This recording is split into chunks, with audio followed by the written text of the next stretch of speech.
Yıllarca özgürlükten bahseden kesim, Müslümanlara, dindar kesime karşı sürekli fiili saldırılarda bulunmuşlardır. En son olarak Van'da ve Bağlar'daki Özgür Değer temsilciliklerine yapılan bu saldırıyı lanetliyoruz ve kınıyoruz. Bir daha inşallah bu tür olaylar baş göstermez.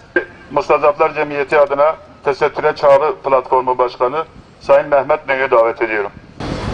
Van'da ve Diyarbakır'da Özgürder'e yapılmış olan saldırıyı kınıyoruz ve lanetliyoruz.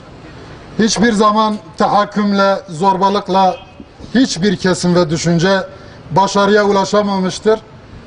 Kürdistan'da yaşananlar halkımızın gözleri önünde cereyan eden şeylerdir.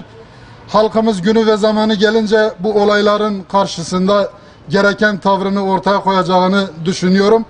Tekrar ve tekrar Özgürder'e geçmiş olsun dileklerimi iletiyorum. Bugün mazlumların yanında biz mazlumuz, zalime karşı asla susmayacak ve dilsiz şeytan olmayacağız demek üzere buradayız. Yaşasın Özgürder, yaşasın bu kavimlerin İslami mücadelesi ve yaşasın mazlumiyetimizin bize verdiği güzellikler. Yaptığınız zulümlere son verin.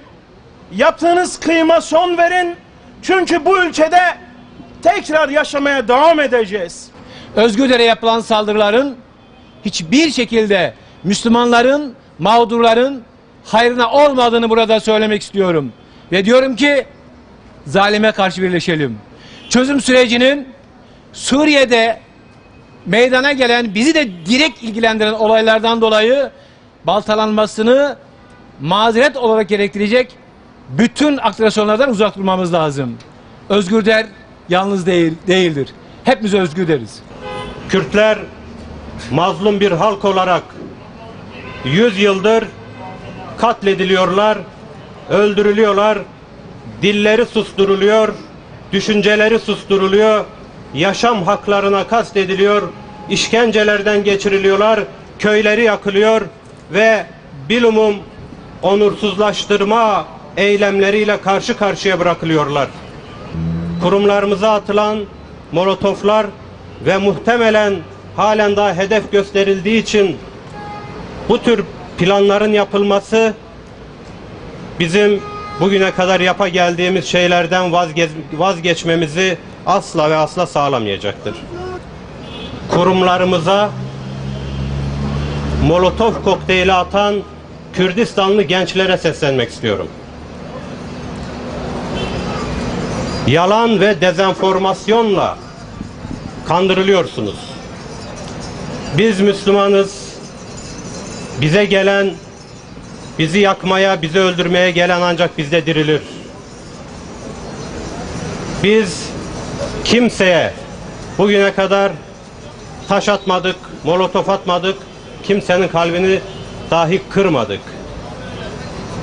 Bize atılan iftiralara inanarak kurumlarımızı yakmaya, Kur'an öğretilen, peygamberin hayatının öğretildiği ilim yuvalarını yakmaya azmetmeniz karşısında sadece üzülüyoruz. Tehditler bizi yıldıramaz. Tehditler bizi yıldıramaz.